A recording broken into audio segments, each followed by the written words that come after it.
Bueno, el día de hoy vamos a trabajar la temática que viene siendo como la percepción contemporánea que se tiene del sujeto.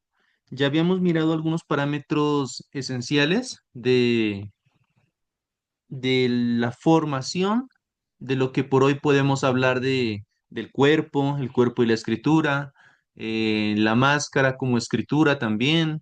Mirábamos ayer la formación del sujeto a partir de los discursos.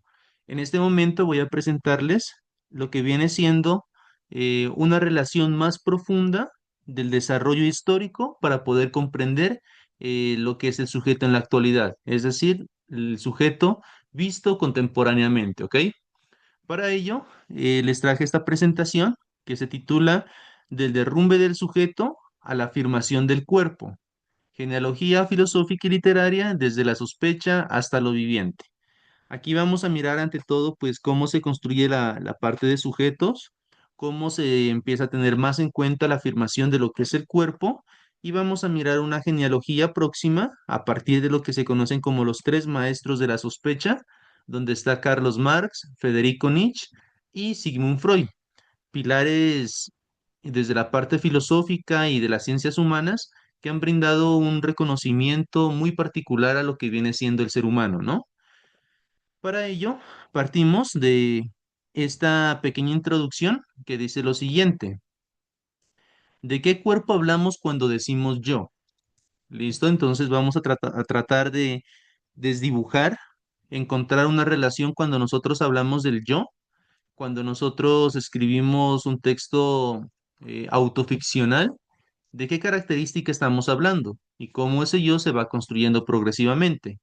Aquí ustedes pueden encontrar de fondo una imagen que es una pintura de Miguel Ángel, que es conocida como la creación de Adán. En la parte izquierda se encuentra Adán y en la parte derecha se encuentra Dios, y es como el momento en que Dios crea, ¿no? Y a Adán en el paraíso. Entonces es como que el surgimiento visto desde la parte cristiana, ¿no?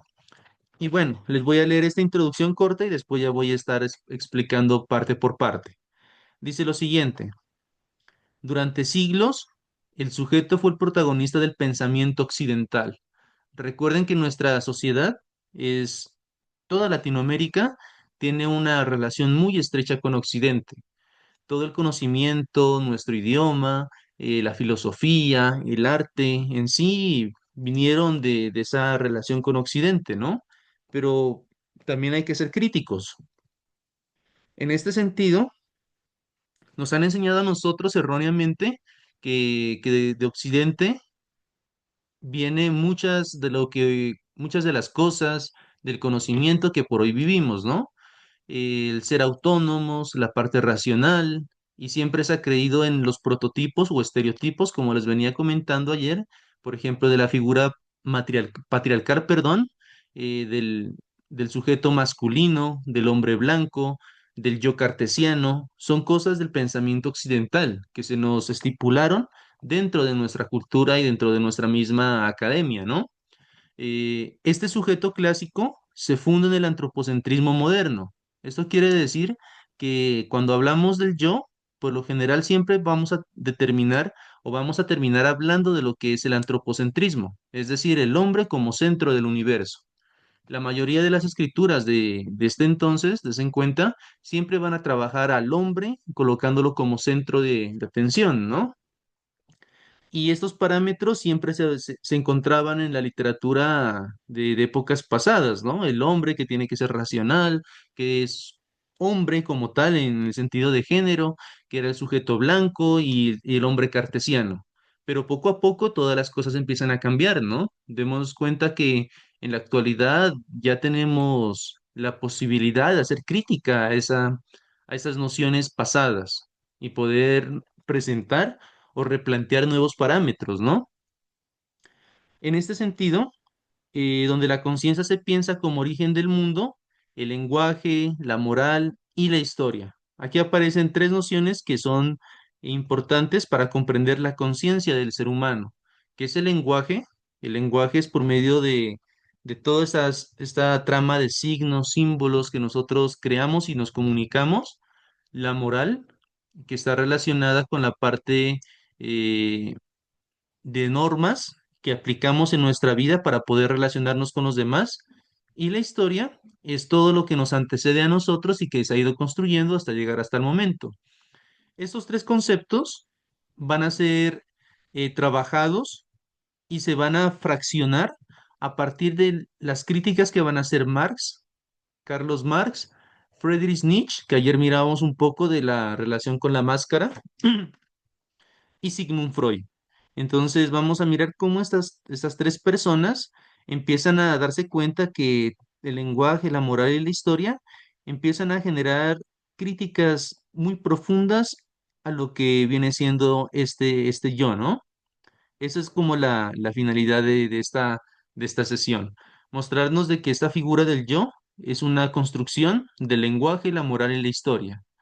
Esos tres filósofos, economistas, psicólogos, psicoanalistas, escritores, novelistas, músicos que aquí menciono, son considerados como los tres maestros de la sospecha. Fueron personas que criticaron bastante el contexto y por eso se les acuña el nombre de maestros de la sospecha, ¿no? Y nos hablan de que el sujeto, es decir, lo que nosotros somos, somos un síntoma, somos un producto social y que de cierta forma nos representamos a partir de una ficción del lenguaje. Asimismo, tenemos pulsiones de vida que nos lleva a tomar las decisiones que tomamos a diario. Aquí les presento una pregunta que podemos empezar a irla resolviendo o acercarnos a ella. Y dice, ¿es posible seguir escribiendo el yo después de su derrumbe como centro de verdad? Aquí está relacionado también la parte de la muerte del autor, ¿no? Porque la muerte del autor es ese yo que dice yo soy el autor de esta obra. Entonces la pregunta, como para relacionarla con lo que estamos trabajando, ¿creen que ese yo sea el autor, sea la persona que escribe la autobiografía, el biógrafo, después de que nosotros vamos a comprender de que ese yo no existe y que es una construcción? Entonces, ¿creen que podemos hablar de verdad? Viene siendo más o menos la relación, ¿no? En este sentido, podemos encontrar escrituras contemporáneas, es decir, escrituras actuales que realizan procesos de autoficción, como viene siendo la escritura de Fernando Vallejo. Son escrituras fragmentarias, aforísticas, que son trozos, ya no son grandes monumentos, como lo fue la novela en un momento, sino que ya son como fragmentos cortos que se empiezan a estructurar de diferentes formas. Es una escritura fragmentaria y esto va ante todo en lo que ustedes van a tratar de escribir. Des en cuenta que es una escritura autoficcional, fragmentaria, es decir, que son fragmentos cortos, no son obras tan extensas como lo pudieron observar con obras como En la búsqueda del tiempo perdido, que son, creo que son como cuatro tomos de una novela, pero densa, la verdad, sino que en la actualidad estamos hablando como de una escritura que es muy corta, ¿no? De media página, pero que es muy fuerte, muy contundente. Es lo que tienen que tratar ustedes de apuntar a esta escritura fragmentaria, ¿no? Y se tiene en cuenta también la relación corporal. Es decir, que se mira mucho lo que viene siendo la sensación, la pulsión del cuerpo, nuestra individualidad, nuestra subjetividad. Entonces se mira bastante estas tres nociones dentro de lo que es la escritura contemporánea. Cabe aclarar que esto no busca recuperar el sujeto, sino interrogarlo desde lo que se mueve, desde lo que pulsa, y esto en sí nos trae a mención de que en la medida que tratamos de acercarnos a esta escritura autoficcional, fragmentaria y corporal, nosotros tratamos de descifrar qué es lo que somos, porque Occidente nos mencionó que estos parámetros que viene siendo el ser humano, pero entonces, como sabemos que el sujeto como tal no existe como unidad, entonces, cuando nosotros escribimos, tratamos de dar luces de lo que posiblemente viene siendo nuestra propia existencia. Para continuar, chicos, si de pronto tienen alguna duda respecto a lo que yo voy diciendo, van levantando la mano para yo poderles ir aclarando las inquietudes, ¿ok? Bueno, vamos a hablar en este momento de lo que viene siendo el sujeto moderno. la invención y exclusión. Eh, el sujeto moderno corresponde a una época que viene siendo aproximadamente desde la publicación del libro El discurso del método de Descartes, que corresponde también con el descubrimiento de América de 1492 y se extiende por unos 5 siglos, aproximadamente unos 4 siglos, perdón. ¿Y de qué se va a hablar? De que ese sujeto moderno está relacionado concretamente con un origen histórico, con el origen del humanismo, con que viene siendo el Renacimiento. Yo creo que ustedes alcanzaron a mirar algunas obras de literatura del Renacimiento y la Ilustración, y se habla de que en este proceso existe el hombre como centro racional del universo. ¿Listo? Esto quiere decir que todo lo pensado o pensable en el mundo siempre se hace a partir de lo que es el hombre. El hombre en este momento visto como el ser humano, ¿no? Entonces, a partir de eso se encuentran relaciones de esta frase, que es de René Descartes. El pienso, luego existo. El sujeto cartesiano inaugura la supremacía de la conciencia sobre el cuerpo. Primero des en cuenta que está el pienso, es decir, un proceso cognitivo, y luego viene la existencia, que viene siendo el concepto corporal, ¿no? Entonces, desde Occidente siempre se generó ese pensamiento en primera instancia que el centro del universo es el hombre, pero al mismo tiempo que lo importante es el pensamiento y después la existencia, ¿no? Porque si pienso, después existimos. En René Descartes llega a plantear que el ser humano está compuesto por dos sustancias, una que es el cuerpo y la otra que es el alma. ¿Listo? Entonces, el hombre se fracciona en dos posibles sustancias, ¿no? La res cogitans, que es el pensamiento, y la res extensa, que viene siendo el cuerpo como tal. Todo esto, todo este pensamiento del Renacimiento y la Ilustración, nos lleva a pensar de la siguiente forma, que el sujeto es un molde excluyente.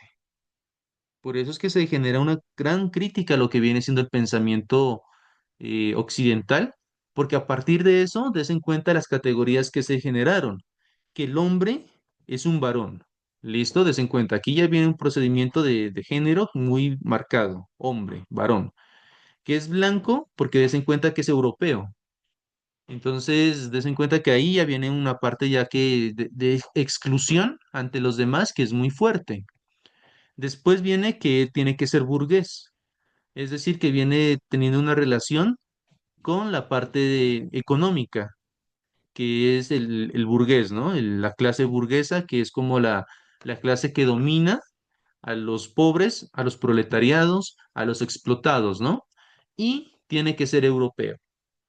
¿Listo? Estas categorías generan un proceso o un molde de exclusión a nivel mundial. Con todo ello, se puede comprender que se excluye el otro, porque nosotros estamos hablando del yo, pero al momento que hablamos del yo, también empezamos a hablar de lo que es el otro. ¿Y el otro cuál es aquí? El cuerpo femenino se lo excluye, porque acá se habla de varón, y acá el cuerpo femenino queda completamente relegado. También se excluye el cuerpo racializado, es decir, las diferentes manifestaciones étnicas empiezan a tener un segundo lugar porque el hombre tiene que ser blanco según esa percepción. El cuerpo queer, ustedes se dan cuenta que en la actualidad pues podemos hablar bastante de esta cuestión del género, el cuerpo enfermo y el cuerpo popular. ¿Listo? Todas esas nociones empiezan a ser desechadas. Todo lo que no corresponde a esos cuatro pilares que se estableció en la modernidad, empiezan a tener un rechazo completamente en la parte social, ¿ok? ¿Qué podemos encontrar en relación a la literatura o cómo se puede ejemplificar esto? Miremos, por ejemplo, el caso de los narradores omniscientes. Aquí en esta época se desarrolla bastante el narrador omnisciente, que es una persona, si ustedes se dan cuenta, que este narrador es un ser omnisciente que se encuentra en todas partes. Aquí nosotros ya de pronto ustedes dentro de sus procesos de creatividad, traten de cambiar esta relación para que ustedes mismos planteen nuevos procesos y nuevas formas de escritura, ¿no? El narrador omnisciente era una persona que es la encargada de ordenar el mundo. Es un ser que de alguna forma lo sabe todo, está al tanto de todas las situaciones que se están presentando en la historia, conoce los pensamientos de los personajes, conoce los sucesos que se están desarrollando en dos lugares simultáneos, pueden ser, y sabe qué es lo que va a pasar. Es ese ser, ese narrador de que nos cuenta todo y sabe todo. ¿Listo? Por lo general siempre suele ser, ¿no? Por ejemplo, Caperucita Roja, ¿no? Cuando utilizamos el narrador omnisciente. Había una vez y empieza a contar la historia ese narrador, ¿no? Él está en el papel y sabe lo que está haciendo Caperucita Roja, lo que está pensando hacer el lobo, lo que le va a pasar a la abuelita, y él nos va a contar los diferentes sucesos y teniendo en cuenta pues que él lo conoce todo. En este sentido mencionamos autores como Flaubert y Honoré de Balzac, ¿listo? Como escritores que profundizaron en este tema y nos presentaron ese ordenamiento del mundo narrativo. Por otra parte, en esta parte de la invención del sujeto moderno aparecen las autobiografías ejemplares. ¿Qué son las autobiografías ejemplares? Son escritos de personas que en sí se consideraban como personas ejemplares y que de alguna forma tratan de plasmar su vida, lo que yo les mencionaba en clases anteriores, de que hay momentos que la persona que está escribiendo un texto autobiográfico en este caso, se coloca a mirar qué es lo que va a presentar, qué sucesos va a mostrar y cuáles no. Y en este caso, cuando estamos hablando de autobiografías ejemplares, por lo general son personas que piensan de que van a contar las cosas positivas para ser ejemplos de su propia vida y de alguna forma perpetuar en la historia. Es decir, que existe una suerte de necesidad del sujeto por tratar de preservar su existencia más allá de la muerte, ¿no? ¿Y cómo lo hace? A partir de una escritura autobiográfica. Por eso aquí se habla de que estas personas buscan la continuidad y la salvación del yo, que el yo no fallezca, sino que continúe por medio de la escritura, ¿ok? Aquí se menciona que todo lo que se escapa del sujeto fue considerado anomalía. Es decir, todo lo que aquí les coloco, varón, blanco, burgués y europeo, si algo aparece distinto a esto, era considerado como anomalía. ¿Listo? Un defecto o un error, y dentro de la literatura también. Son casos muy cortos, muy escasos, donde grandes escritores mencionan el hombre bajo características diferentes, ¿no? Por ejemplo, encontramos en el caso de William Shakespeare, creo que es en la Tempestad, donde empieza a aludir como a la persona, al aborigen, al indígena, como un ser extraño, como un ser, se puede decir, como degenerado, como un ser completamente anormal, y lo menciona allí y lo representa como, se me fue el nombre, Calibán, el Calibán, ahí aparece la figura del Calibán. Y ese Calibán, des en cuenta que viene siendo la persona distinta a lo que viene a representar este modelo eurocéntrico, ¿listo? Es muy triste, pues, mencionar esto, que el pensamiento del ser humano siempre se haya encontrado con procesos de raciales, clasistas, eh, y muchos parámetros que lleven a pensar cosas que no son, ¿no? Lastimosamente, pues hasta en la misma literatura se encuentran reflejadas estas nociones, ¿no? Ante esto, vamos a mencionar tres, los tres maestros de la sospecha que hacen críticas a lo que ya les vengo proponiendo, que Europa se estableció como centro mundial del desarrollo humano, ¿no? Y en este sentido, vamos a hablar de tres grandes maestros. El primero que aparece aquí es Carlos Marx. ¿Él qué es lo que menciona y cuál es su gran crítica en ese momento? Él dice que el yo no existe por sí mismo. ¿Listo? Este yo del cual nosotros hablamos no existe por sí mismo. Él plantea que es una función del modo de producción. Esto quiere decir que nosotros nos relacionamos con la economía mundial. Démonos cuenta que ahorita estamos bajo el proceso de capitalismo, un capitalismo neoliberal, y que nos lleva a desarrollar una subjetividad muy particular. Por ejemplo, la de la competencia. ¿Listo? Esto de alguna forma influye en que nosotros nos encontremos siempre tratando de competir con los demás.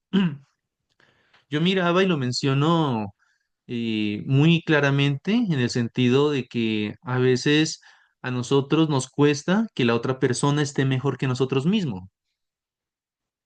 Y eso lo podemos ver hasta a veces en las calificaciones, que si el otro tiene una calificación más alta, me duele a mí como sujeto.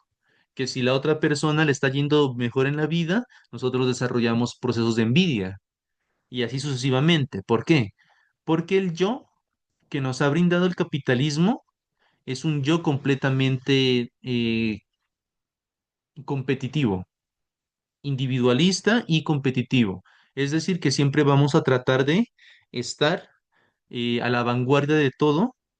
Vamos a tratar de, ¿qué se puede decir? De estar enriqueciéndonos de forma personal, a pesar de que posiblemente podemos estar explotando a las demás personas y que los demás pueden de pronto necesitar de nosotros mismos. En este sentido, Carlos Marx, él va a aludir bastante a la parte de la economía. De hecho, Marx es uno de los padres de la economía y él va a hacer conciencia en ese sentido, que el efecto de la economía genera ideología. ¿Listo? Y eso podemos mirar en relación a lo que ha pasado en las elecciones de nuestro país, donde gran parte de la población eh, ha vivido dentro del sistema capitalista y cuando se menciona de que posiblemente vayan a cambiar los parámetros a un sistema socialista, nos empieza a incomodar. ¿Listo? Porque nosotros decimos, ¿cómo es posible que yo tenga mis cosas y que mis cosas puedan a llegar a ser parte de los demás? ¿Listo? Entonces, es un proceso ideológico y que nos ha llevado a estigmatizar a veces, porque cuando nosotros hablamos de comunista, hablamos de socialista, enseguida se nos viene en la mente de que son personas que van a hacer un daño. Esa es una ideología, des en cuenta. Y Carlos Marx se da cuenta de toda esta cuestión y se percata que la configuración del ser humano, del yo, del sujeto actual, está relacionada a la historia de la economía, del proceso de la propiedad privada y del trabajo que también se desarrolla. En este sentido, yo creo que hay obras muy críticas que pueden encontrarlas y si están interesados en abordarlas o trabajarlas en este sentido, se encuentran una obra muy importante que es de George Orwell. ¿Listo?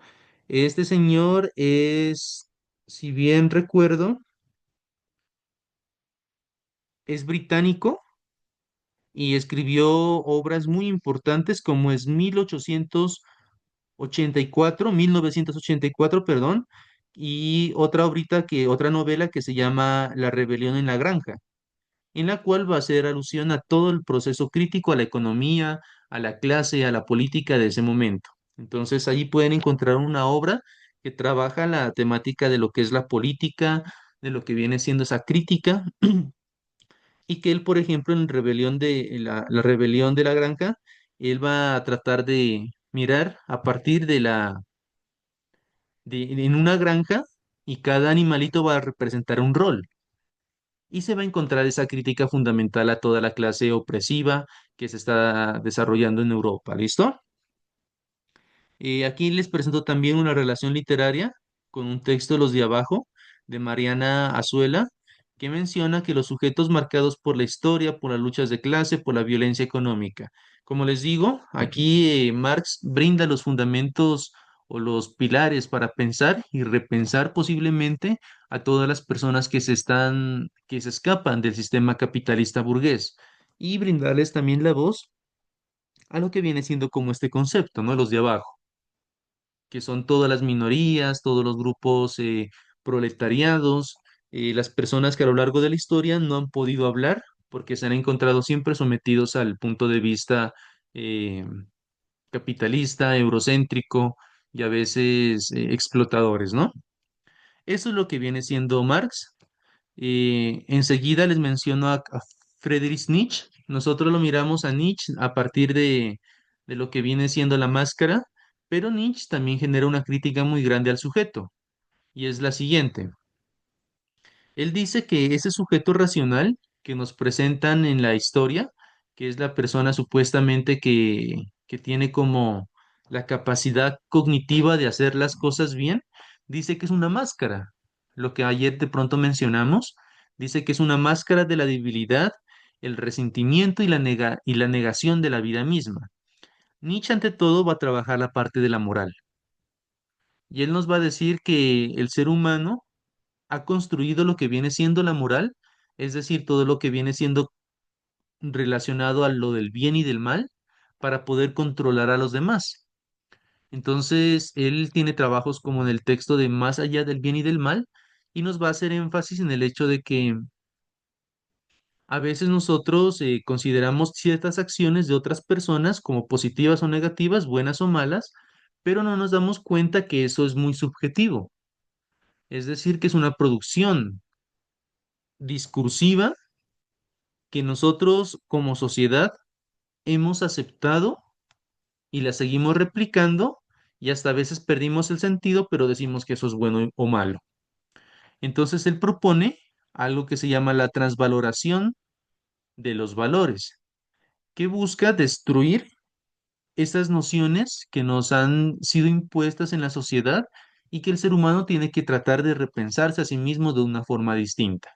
Eso es lo que él llama la moral que nosotros conocemos, la moral cristiana ante todo. Él la llama como la moral del rebaño, ¿listo? Que viene siendo la moral siempre de las ovejas o de los borregos, él dice. Y que nosotros tenemos que tratar de reafirmar nuestra propia vida y de pensar más allá de todas las condiciones que nos lleven a replantear una moral del rebaño como tal, ¿no? Mm, en este sentido, Nietzsche va a plantear que hay que reafirmar lo dionisiaco.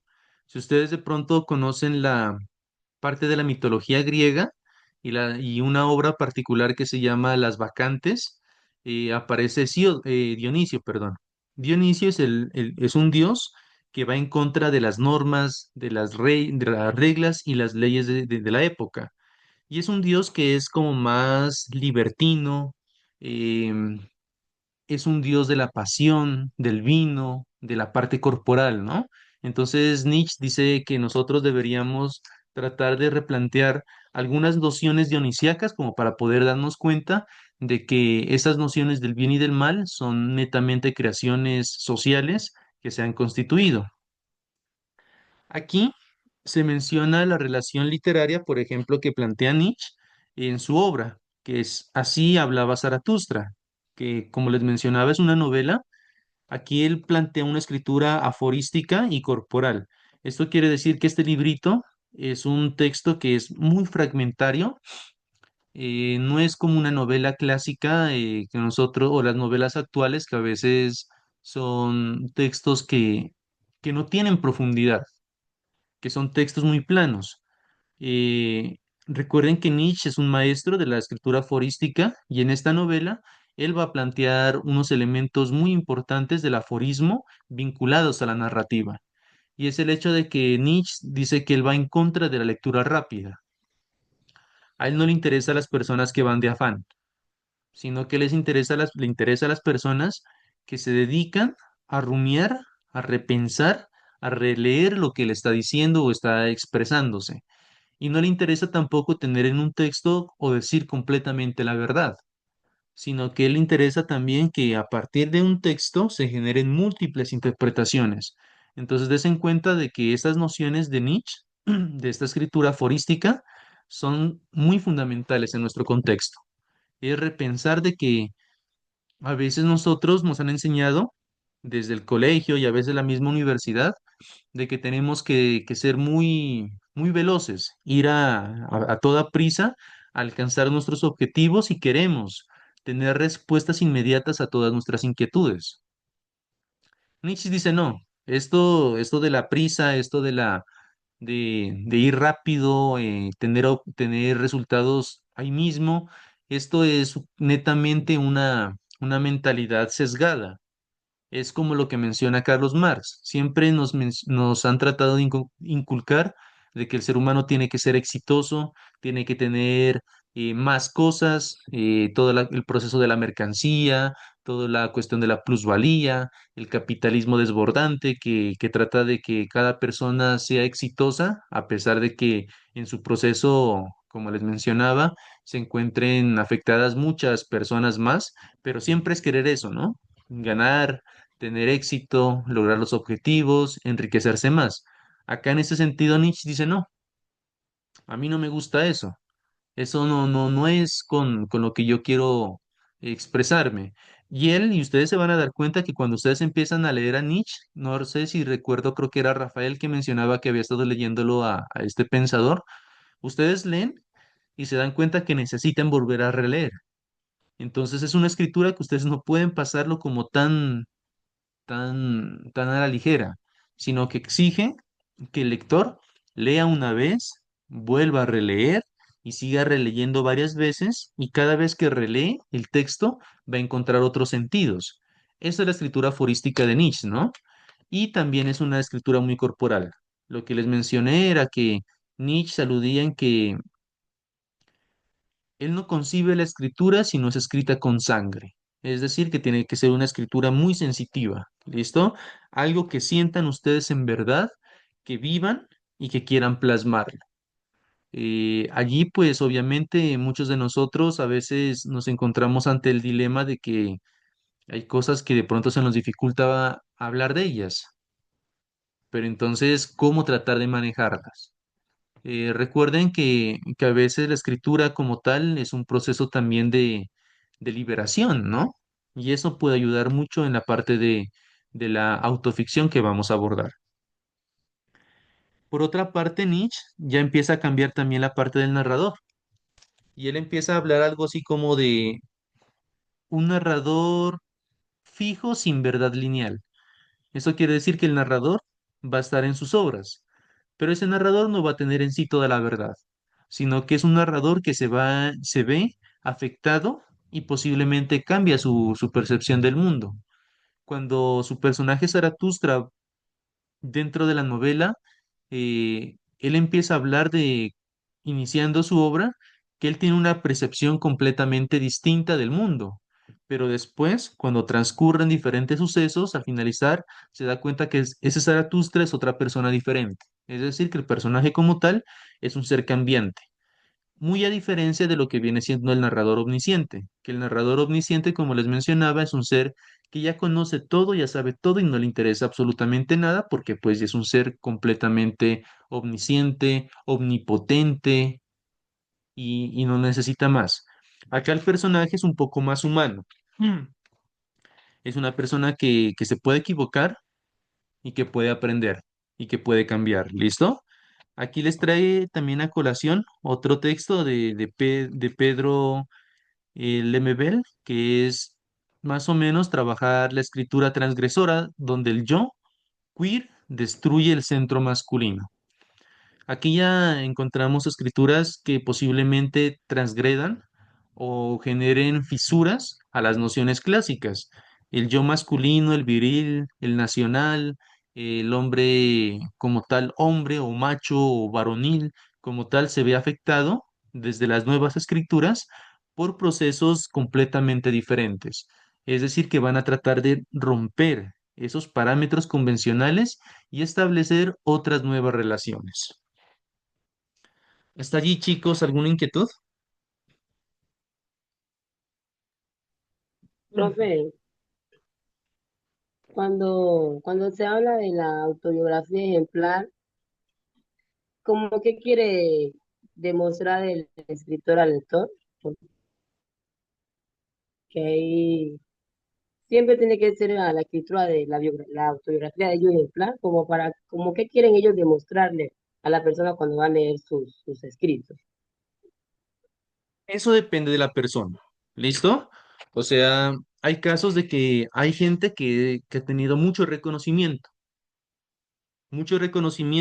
y que la gente ya sabe quiénes son.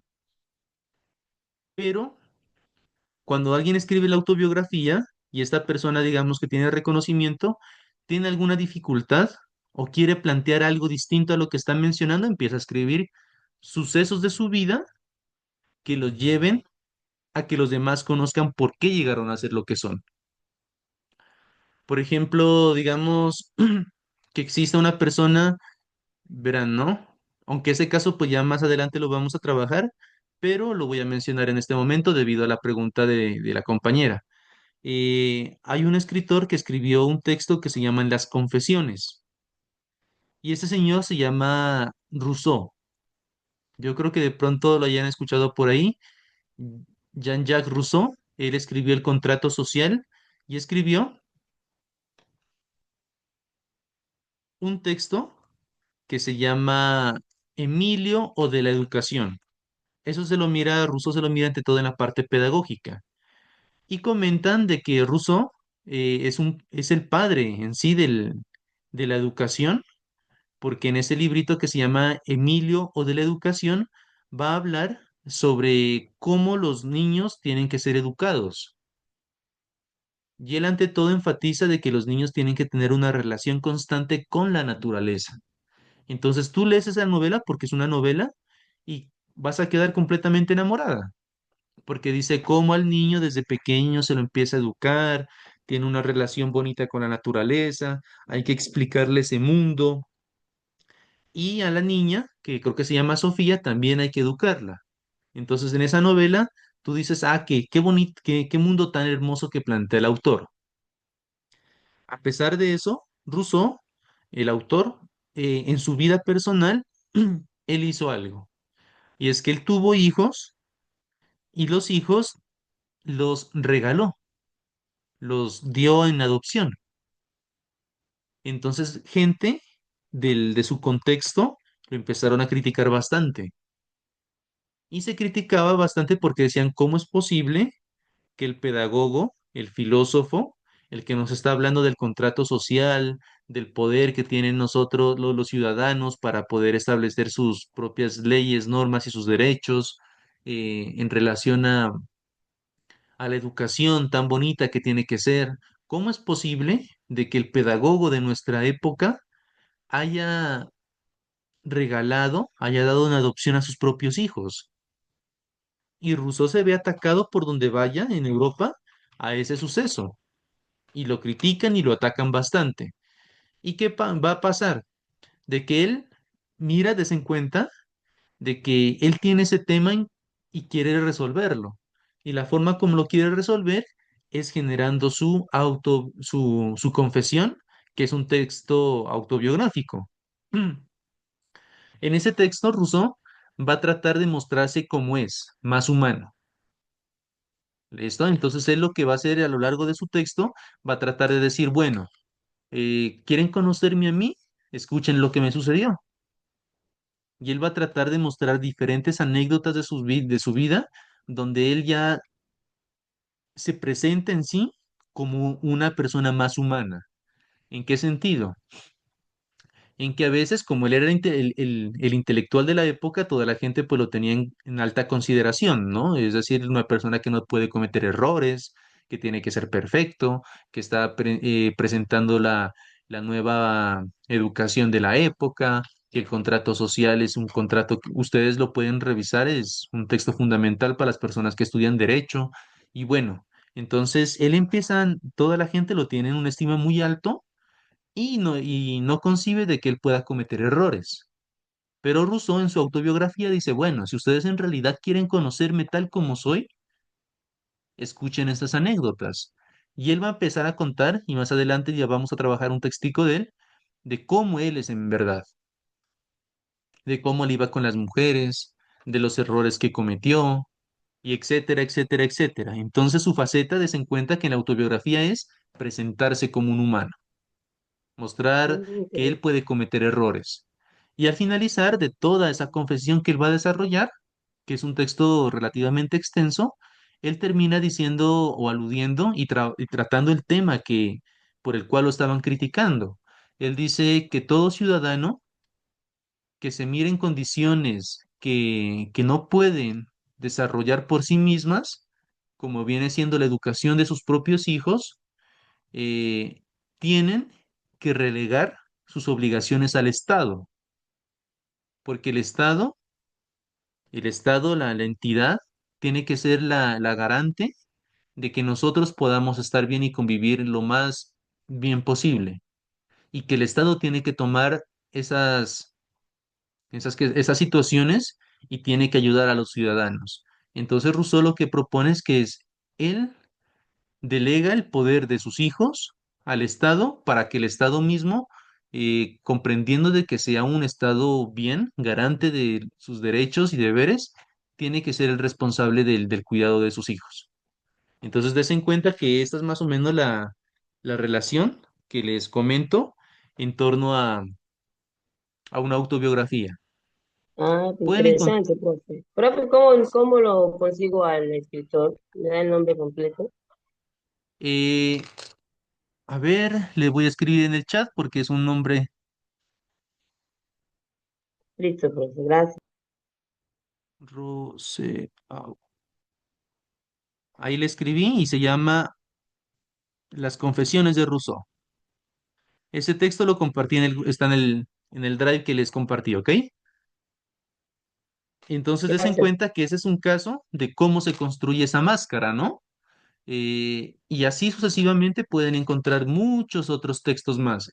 Por ejemplo, en el curso que tuvimos nosotros, de literatura comparada, ahí mencionaron una autobiografía, que es la de Rigoberta Menchú. Y Rigoberta Menchú es una lideresa latinoamericana. Y el texto de ella lo que va a hacer es, de alguna forma, tratar también de demostrar por qué ella adquirió esa fuerza de lideresa. ¿Listo? De rebeldía, cuáles fueron los sucesos sociales que la llevaron a ella a tomar, o a representar un papel social de lo que tiene que ser una mujer. ¿Listo? Entonces ahí es otra opción. Podemos encontrar otros textos. Por ejemplo, si ustedes saben de la Segunda Guerra Mundial, que siempre les he estado hablando, aparece Hitler. Y Hitler, él cuando estuvo en la cárcel, creo que es la primera o la segunda vez, él escribe otro libro, un libro que no es completamente autobiográfico, pero sí tiene bastantes elementos de autorreferencialidad, se llama. Y ese libro se llama Mi lucha. Y en este libro, Mi lucha, des en cuenta, él va a plantear los fundamentos teóricos, vivenciales que él pudo tener o observar para sustentar lo que posteriormente llegaría a ser, que viene siendo todo el genocidio. Entonces, des en cuenta, por eso les digo que esta cuestión de los textos o las escrituras del yo son muy complejos, porque depende de las intenciones que haga cada persona, siempre va a tener una condición diferente o distinta de representar el mundo. Y que nosotros cuando los leemos podemos pensarnos eso, ¿qué es lo que quiere presentar el autor? ¿Cuál es la máscara que nos está presentando? La otra es, ¿será que podemos confiar en lo que nos dice?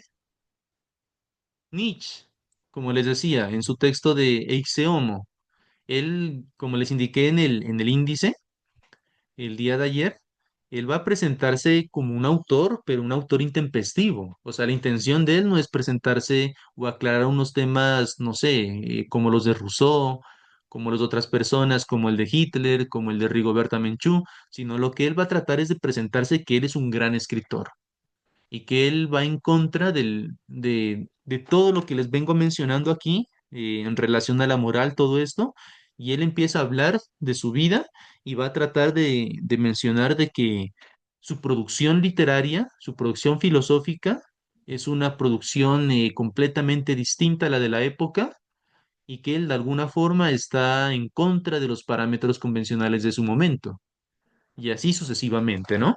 No sé si de pronto tengan alguna inquietud más. Profe, ¿Sí? yo tenía una idea. Ajá. Lo que pasa es que ahorita me puse a investigar sobre el autor autobiográfico y dice que el narrador puede dar diferentes perspectivas.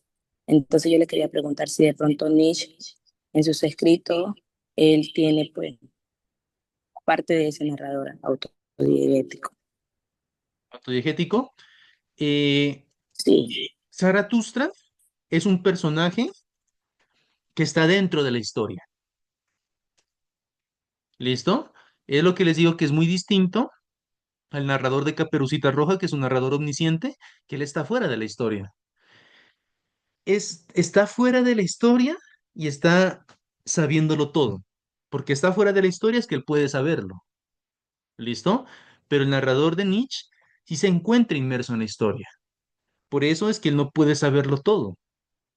Y en este sentido es que también se enfatiza bastante en lo que se puede decir como, o sea, si tú no estás mirando todo, solo estás mirando partes. Y ahí cambia la historia. El narrador se vuelve más humano. Zaratustra es un ejemplo de eso. ¿Listo? La novela por excelencia, pues de Nietzsche es Así hablaba Zaratustra, des en cuenta, y por eso el título Así hablaba. O sea, es el personaje el que está hablando. No es otro narrador fuera de lo normal. Y otro caso que te puedo colocar allí, de pronto para que comprendas bien esta parte, es Fernando Vallejo. Fernando Vallejo son los mismos personajes los que están contando la historia. ¿Listo? Críticas muy grandes ha hecho Vallejo en relación a la escritura de García Márquez, porque en el caso de García Márquez suele suceder que la mayoría de sus textos están vinculados a una narración omnisciente. Y Fernando Vallejo dice, no, lo que pasa es que eh, García Márquez no ha hecho gran cosa, no ha aportado gran cosa a la literatura, dice él. Porque él siempre ha seguido los moldes de 50, por eso es que son como estereotipos o arquetipos europeos de Occidente, donde siempre se está relatando de la misma forma. ¿Listo? Entonces, des en cuenta que esa crítica la pueden encontrar y la pueden, ustedes mismos pueden generar textos que rompan esos parámetros. Entonces, me parece muy bien lo que tú mencionas, porque cuando estamos hablando de de este tipo de escrituras, siempre por lo general nos encontramos ante la percepción parcial de un suceso. Zaratustra solo va a saber lo que le está aconteciendo a él, más no va a saber lo que le va a acontecer a los demás. En cambio, en las narraciones omniscientes pasa completamente lo contrario. Por lo general siempre se sabe todo de todos los personajes, pero el narrador no sabemos quién es como un dios. Por eso siempre lo relacionan a este tipo de narradores como si fueran una especie de entelequía, un dios que está mirando absolutamente todo y a partir del lugar donde se encuentra empieza a juzgar a los demás. A juzgar o a narrar, ¿no? No sé si de pronto allí te queda más clara tu inquietud. sí, profe, pero yo le iba a hacer otra pregunta. A la hora de pronto nosotros hacer nuestro escrito, ¿cómo podemos abordar otro narrador? O sea, que no sea omnisciente, sino que utilicemos otro tipo de narrador, pues en el escrito. Verán, ¿no? Mm, les voy a presentar un texto que me parece supremamente importante y que me parece a mí de las novelas más hermosas en Latinoamérica, que es de Carlos Fuentes. Yo no sé si ustedes conocen a Aura. ¿La han leído de pronto? No, profe. Les voy a proyectar en este momento solo un párrafo de esta novela y se dan cuenta de este tipo de narrador. ¿Ahí lo están viendo?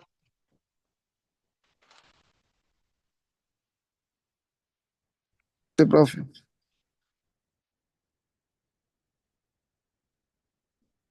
A ver, voy a tratar de hacerlo un poquito más grande.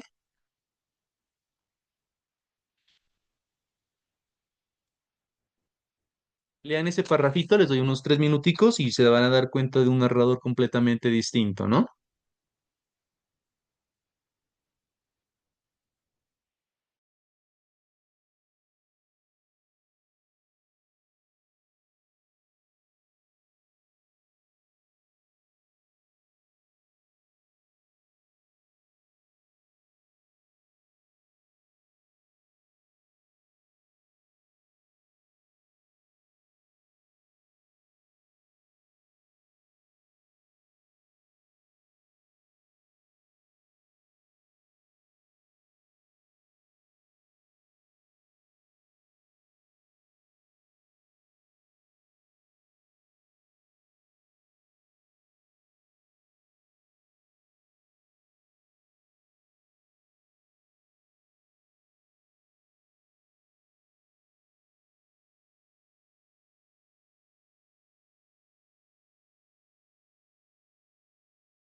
¿Listo, chicos? ¿Qué les pareció esta lectura?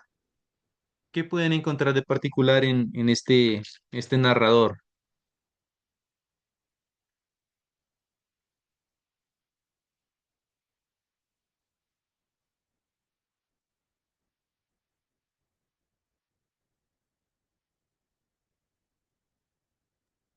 Profe, parece como que estuviera dando la opinión de una persona o resaltando características de un personaje. Eso es lo que logro entender. Ajá. A ver, ¿qué más dice Lady? También se puede ver unas características, o sea, como pues al leerlo, o sea, lo incluye a uno, ¿no? En el, pues como en el texto. Es muy chévere, ¿no? El tú. Ese tú que empieza a hablar este narrador hace que pareciera que se dirigiera a uno, ¿no? O sea, que como que uno puede ingresar en el mundo de la ¿Qué narración crítica? y es como que si le estuviera leyendo la vida a uno, ¿se dan cuenta? Recoges tu portafolio y dejas la propina. ¿Piensas que otro historiador joven, en condiciones semejantes a las tuyas, ya ha leído ese mismo aviso? Tornado la delantera, uy, está mal escrito. Bueno, tomado la delantera, ocupado el puesto. Tratas de olvidar y todo el texto es así. O sea, es una novela corta de 50 páginas. eh, es muy corta. Si ustedes la pueden adquirir en físico, es relativamente corta y es una novela. Y ustedes la pueden leer y lo que menciona la compañera, ese hecho de que tú lo trata de tú, y ese uno lo puede asumir como si fuera uno mismo. Entonces llega un punto en que uno es como si ingresara dentro de la historia como ese personaje. Lady, No, profe, ya, ya ahorita bajé la mano. ya. Listo. Entonces miren, Gracias. volviendo a lo que la compañera nos menciona, a veces cómo podemos cambiar esta situación y es leyendo. Porque des en cuenta que si nosotros leemos siempre los mismos textos, vamos a terminar de alguna u otra forma repitiendo los esquemas, el estilo de narrador, los más convencionales. Y a veces caemos en esas redes estéticas, ideológicas, y vamos a terminar no proponiendo algo distinto. En el caso de esta escritura del escritor es de Panamá, es Carlos Fuentes, creo que se nacionalizó en México. Entonces pueden encontrar que aquí hay una novela muy rica en una técnica muy distinta a la convencional. Mm, Como les digo, toda esta técnica del manejo del tú la va a trabajar aquí él, todo el texto como tal. Hay casos muy diferentes, por ejemplo, el de Evelio Rosero, que él en algunos fragmentos del texto utiliza esa técnica. Entonces, yo no recuerdo si es en el Ejero, creo que es en el Ejero, cuando ya va a trabajar como un espacio, bueno, los personajes están en un lugar muy particular, donde un lugar muy, muy sombrío al estilo de Comala, de Pedro Páramo, y cuando un personaje va a ingresar a un espacio donde es completamente como más caótico, donde hay algo, un clímax más fuerte, él empieza a utilizar ese tú. Entonces ya empieza como que tú ingresas, tú miras, tú percibes, tú hueles y des en cuenta que eso es una técnica muy buena porque cuando el personaje quiere ingresar en ese espacio, eh, al utilizar ese tú, nosotros como lectores asumimos el papel como si nosotros nos estuviera hablando a nosotros mismos y, y leemos sus descripciones, sus adjetivos, y nos lleva a un punto en que encontramos más relación con el texto. Es muy diferente, por ejemplo, a un narrador omnisciente que puede decir la habitación era oscura y habían ratones, cadáveres de ratones en todo el piso. Es muy diferente esto que te digan, tú ingresas en una habitación oscura y a la medida que das pasos empiezas a sentir el crujir de los esqueletos de los ratones. ¿Listo? Entonces, des en cuenta que es un cambio brutal. Y esos cambios son los que ustedes como escritores tienen que empezar a generar, ¿no? Entonces, romper los esquemas tradicionales es uno de los procesos que ustedes tienen que abordar. Por eso el diplomado como tal es un diplomado en escritura creativa, donde ustedes traten de mirar esos esquemas convencionales y traten de proponer temáticas y nuevas escrituras que sean diferentes a las demás, ¿no? Caso contrario, pues estaríamos cayendo en el cliché de repetir lo mismo. Entonces, le recomiendo a este escritor. Carlos Fuentes hace parte más o menos del boom latinoamericano por allí. No está considerado como completamente del boom, pero sí se movilizó en ese espacio-tiempo de la época. ¿Listo? Esta obrita es muy buena. Si gustan, se las comparto en el grupo de WhatsApp para que ustedes la puedan revisar. De hecho, ya se las estoy enviando. ¿Alguna duda, chicos, de pronto? Sí, profe, yo le dije que le iba a decir que se la podía compartir a nosotros. Listo, yo ahí la compartí el enlace. Más tarde ya se las comparto, ya hice la carpetica de, de documentos de apoyo, le coloqué así para que ustedes de pronto puedan encontrar ahí las tesis de grado que ayer les mencioné, eh, libros como este que me parece que son muy enriquecedores para poderlos trabajar, ¿ok? ¿De pronto alguna otra duda, chicos?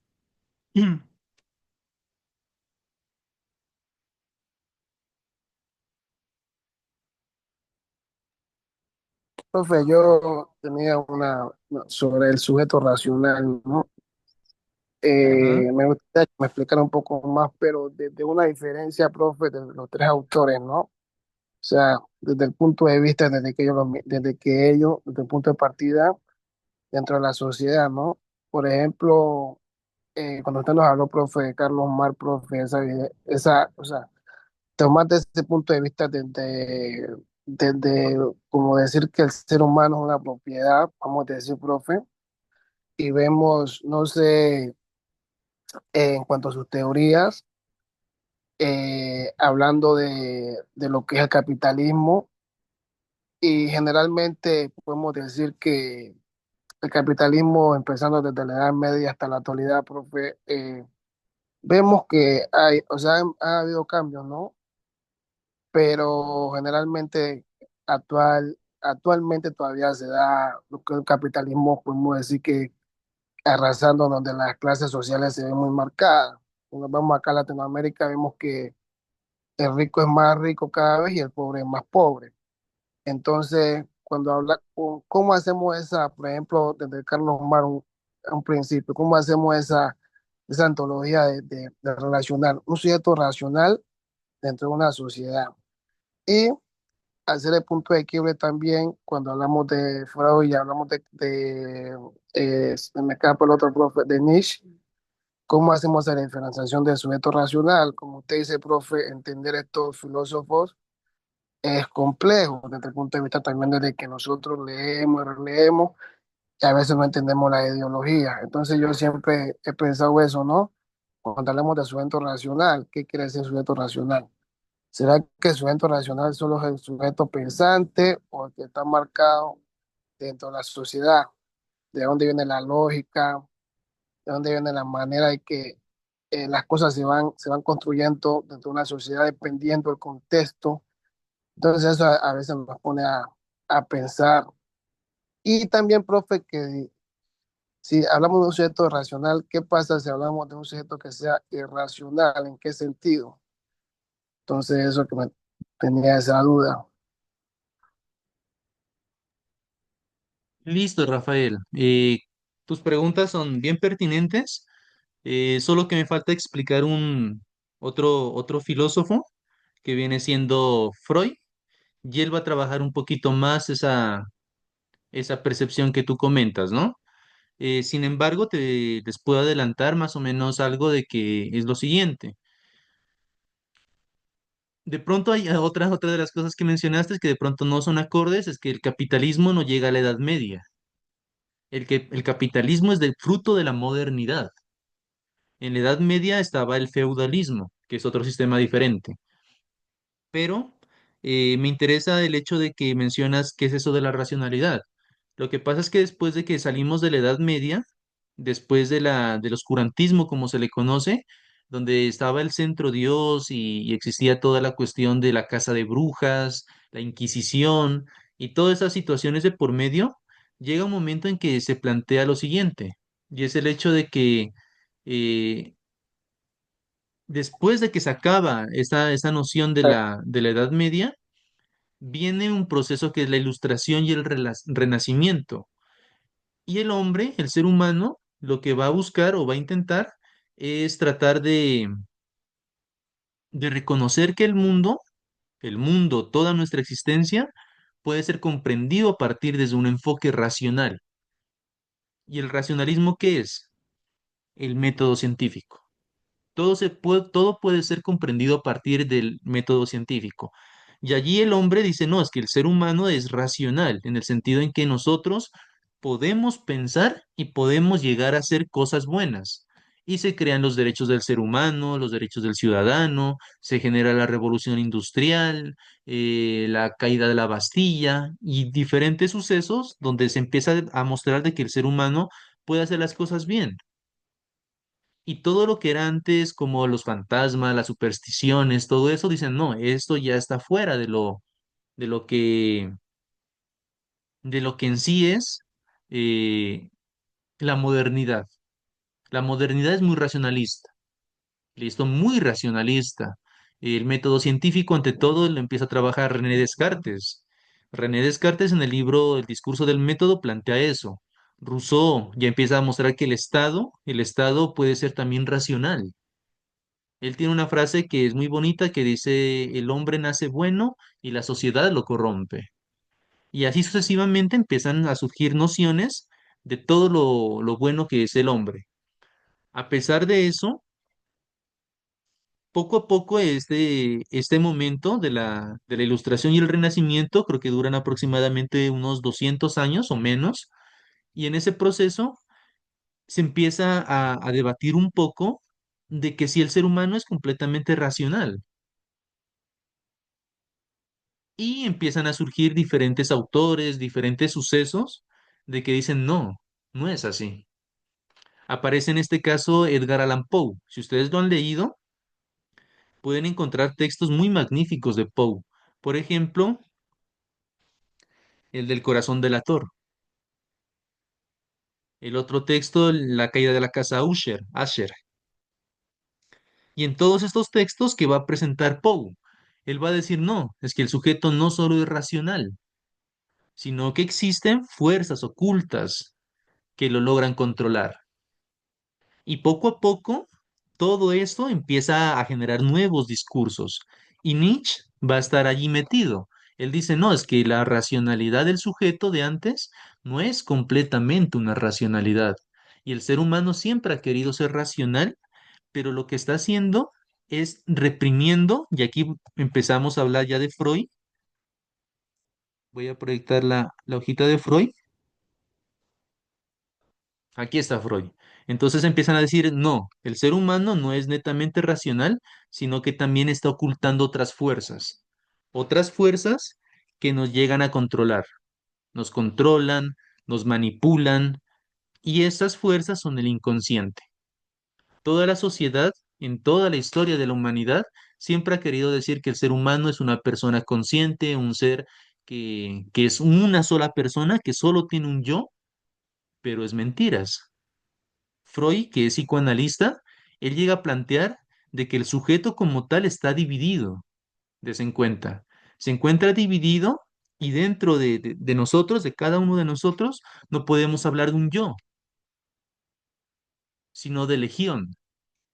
Legión es como hablar de que existen múltiples, diferentes personas, no, diferentes instancias que nos llegan a tomar decisiones diferentes.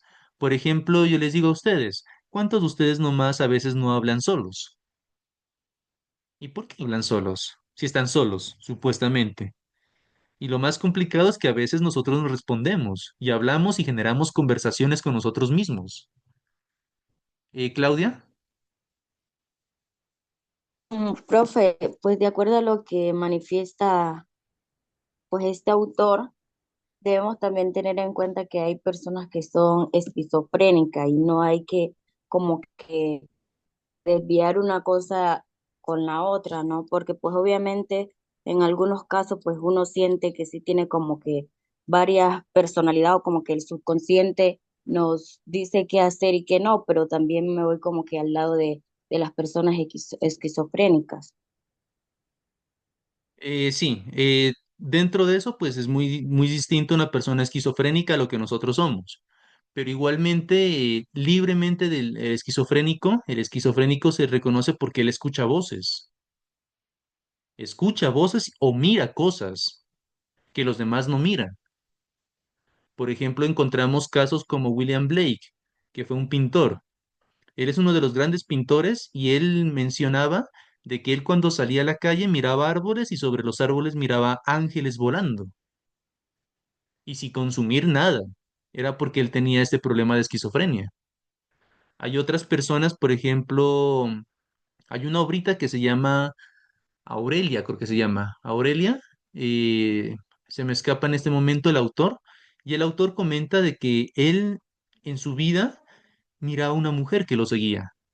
La miraba, la miraba, la miraba. Él fue al psicólogo o al psicoanalista, no recuerdo bien, y el psicoanalista lo que le dice, trata tú de, de escribirla, escríbela, escribe lo que estás mirando. Como era escritor, entonces le propone de que utilice la escritura como una forma de canalizar a esa persona que la estaba mirando siempre, que donde él iba lo seguía. Y él escribe esta obra, Aurelia, pero posteriormente él termina suicidándose. Fue tan grande ese impacto de tener ese espectro que él miraba que pues termina quitándose la vida, ¿no? Es una obra muy interesante, Aurelia, se la recomiendo también, pero igualmente, no solo a eso va Freud, ¿no? De que nosotros de pronto pensamos que las personas que escuchan voces o miran cosas son los locos, pero Freud llega al punto en que nos dice que todas las personas, todos y cada uno de nosotros, tiene tres instancias por lo menos. Una que es el inconsciente, que es el ello, la otra que es el super yo y el último que es el yo. En mi caso, yo estoy hablando con ustedes y espero de que sean conscientes, que es la mediación, estoy hablando con un yo, el yo clásico de cada uno de ustedes. El ello es esa instancia donde a veces se ocultan todas las cosas, todos nuestros instintos reprimidos. El ello, por lo general, suele salir en los sueños. Por eso es que los sueños a veces nosotros soñamos tantas cosas y hacemos barbaridades en los mismos, porque en ellos está aflorando un yo que la sociedad nos ha reprimido. Ahí vuelve Nietzsche y dice, ese yo reprimido es el yo de la moral, el que te dice es malo hacer eso. Y te dicen todos los días, es malo hacer eso, que eso se mete tanto en tu cabeza, lo reprimes tanto, pero es tan fuerte esa represión que quiere y necesita salir ese pensamiento. Y esa forma de cómo busca salir ese pensamiento es a partir de los sueños. En un caso, ¿no? Él menciona otros casos, pero el más trivial y el más conocido es que esa forma de que sale el ello es a partir de los sueños. Y está el super yo. El super yo es esa vocecita que nos dice qué es lo que tenemos que hacer. Es como el karma, como la conciencia, es lo que se relaciona con el angelito.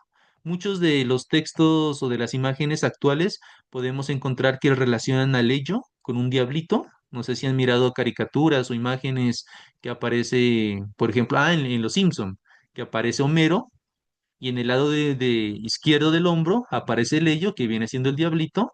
En el lado derecho aparece el super yo, que viene siendo el angelito. Y yo viene siendo Homero como tal, que le está escuchando a los dos. El inconsciente que le llega a decir, no, hazlo, eso no importa, no va a pasar nada, arriesgate.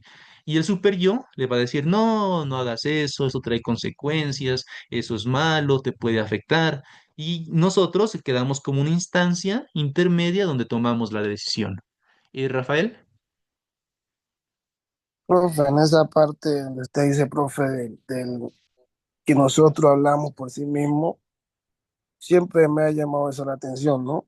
Que a veces pensamos, como decir, como hablar con la conciencia. Pero eso, profe, según las investigaciones, ya que estamos hablando de este psicoanalista, profe, ¿a qué se debe en sí? O sea, él, ¿desde qué punto de partida, o sea, qué punto de partida hace sus investigaciones para dar como le digo, profe, es como un estado, ¿no? Del ser humano, porque generalmente cuando a veces uno ve a otras personas que están hablando solas o están pensando y se está hablando solo, y podemos ver que un estado inconsciente también o consciente el ser humano, pero eso, profe, según profe, ¿a qué se debe?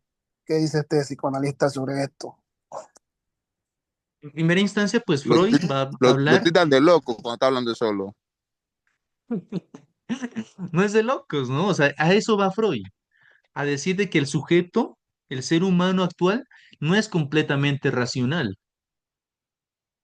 y que todas esas instancias que hablamos del ello, el super y yo, son instancias normales en el ser humano. Fueras anormal en caso de que no tuvieras eso. Y por eso es que el sujeto para Freud siempre va a ser un sujeto enfermo. O Eso es sea lo que los importante locos de los que no hablan, profe. ahí, pues, yo creo que no existe una persona que de pronto no dialogue consigo mismo, la verdad. Entonces es muy complicado porque a veces no es que no dialogue, sino que inconscientemente nosotros, no es que yo hable y diga, hola, me presento, yo voy a hacer esto, no, sino que, por ejemplo, les coloco el ejemplo, y yo creo que de pronto en muchos de los casos pues, sucede eso. Ustedes van en la calle, ¿listo? Van caminando tranquilos, van para la ciudadela, a sus clases de la universidad.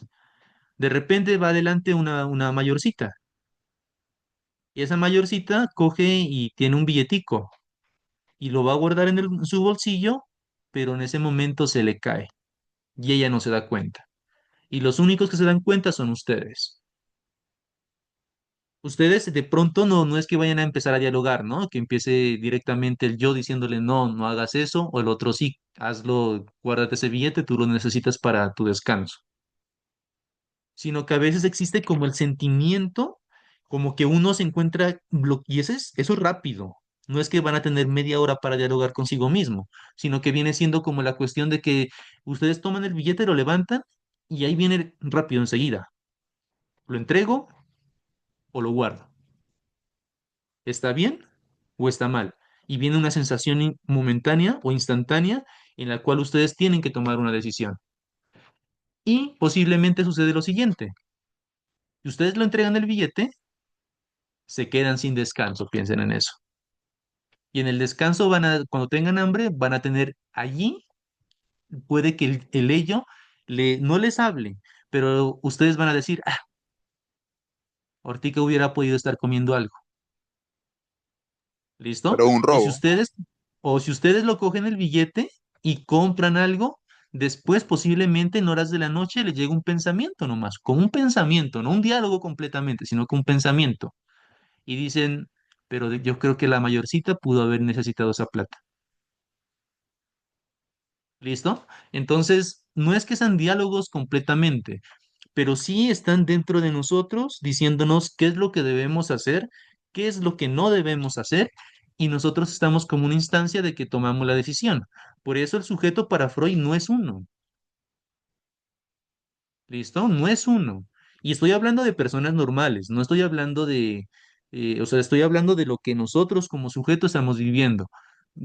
La compañera mencionó a otros casos que son distintos, que son personas que pueden ver, como les digo, cosas que no existen para nosotros y pueden generar diálogos con esas personas, personas con trastorno de doble personalidad, bipolaridad, etcétera, etcétera, etcétera. Estoy hablando entre comillas, del sujeto normal. ¿Qué compartimos todo eso? Eso es una cuestión bien importante, como les digo, comprender que el yo para Freud es un yo fraccionado, perdón, que se encuentra dividido múltiples veces y que es muy distinto a todo. Eh, el sujeto no es una instancia sola, como se ha creído a lo largo de la historia. La biografía nos ha hablado de que existe uno solo, pero ya cuando llegamos a estas críticas de los tres maestros de la sospecha, ya empezamos a darnos cuenta, no, que existen múltiples voces en nosotros que nos lleva a pensar y desarrollarnos de forma diferente. La cuestión es algo significativa en el sentido de cuando Freud menciona que ese ello y ese super yo son producidos por la sociedad. Por eso son maestros de la sospecha, porque ellos van a decir, no, lo que pasa es que ese inconsciente no es que tú lo desarrolles de forma natural, sino que es la sociedad quien te reprime, es la sociedad que llega a un punto en que nos lleva a reprimir lo que nosotros queremos hacer y se genera el yo, el ello. Y asimismo, el super yo también se lo genera la misma sociedad. ¿Cómo se lo genera? Por ejemplo, la religión. La religión nos dice qué es lo que tenemos que hacer y qué es lo que no tenemos que hacer. Nos lleva a pensar qué es lo bueno y qué es lo malo, cuáles son los actos buenos y cuáles son los malos. Y ahí viene toda la cuestión de lo que por ahí en el chat miré que escribieron, que es de los sueños. Tú, por ejemplo, en la realidad quieres hacer algo, pero la sociedad te dice no lo hagas, eso es malo. Tu mamita te dijo eso es malo, no lo hagas. Y a veces nosotros como padres también castigamos a nuestros hijos y le decimos no lo hagas y le pegamos en las manos, por ejemplo. Y eso es estar afianzando al inconsciente qué es lo que no tiene que hacer. Pero a veces es tan fuerte que no podemos controlar y que de alguna forma nosotros queremos que eso se desarrolle. Y ahí vienen los sueños. Y en los sueños nosotros nos convertimos en animales, andamos volando por el espacio, hacemos locuras, hacemos todo lo que nosotros en la forma real de nuestra vida no lo podemos hacer, porque nuestro inconsciente es tan reprimido que queremos llegar a representarlo o desarrollarlo de alguna forma. En este caso, pues aquí les coloqué unos ejemplos de la relación literaria, pero les traigo otro caso que es el de Georges Bataille, que es un escritor francés, que él escribió un librito erótico que se llama La historia del ojo. En ese texto hace un prólogo Mario Vargas Llosa, el escritor de Perú, y va a hablar sobre que Georges Bataille lo escribió este libro bajo ciertas condiciones. Entre ellas es que Georges Bataille ya era un bibliotecario muy conocido, un escritor reconocido en Europa, y que él no podía de pronto escribir cosas que le pudieran afectar su profesión o su carrera. Esto hace que que Bataille tuviera problemas familiares, bueno, diferentes situaciones, y él en algún momento coge y se va al psicoanalista. Y con el psicoanalista él empieza a hablar y el psicoanalista siempre va a volver al pasado de cada persona. Y empieza a hablar sobre el pasado, el pasado, el pasado. Y en alguna de esas charlas, George Bataille encuentra muchas cosas importantes y lo que él hace es que a partir de todo ese conjunto de recuerdos de su propia infancia, empieza a escribir un libro. ¿Listo? Empieza a escribir ese libro y escribe lo que viene siendo la historia del ojo.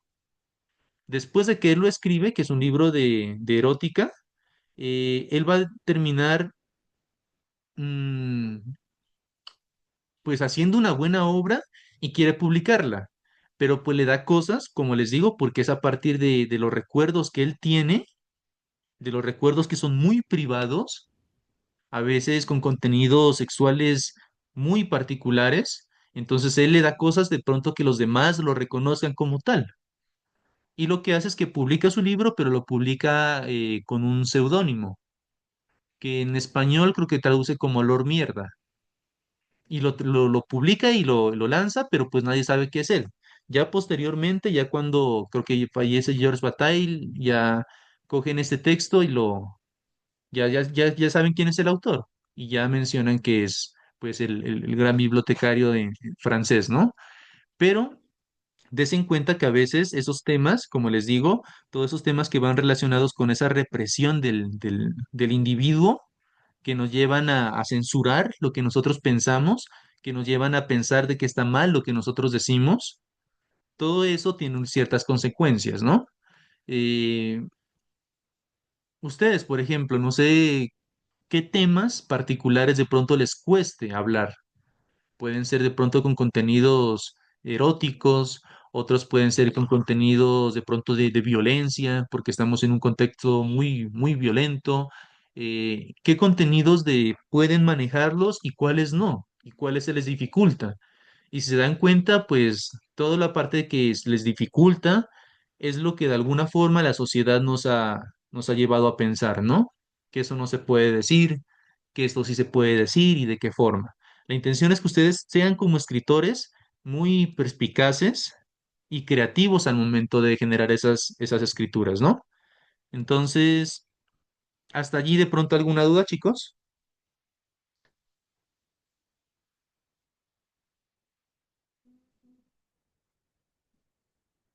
Bueno, entonces, Hortica, pues ya me pasé del tiempo, son las 9:40, tomamos nuestro descanso, nos vemos a las 10:15, ¿listo? Porque voy a tratar de convertir el video para después subirlo a YouTube, entonces como nos demoramos hartico, creo que se va a demorar un poco más. Entonces nos conectamos a las 10:15 para continuar, ¿ok?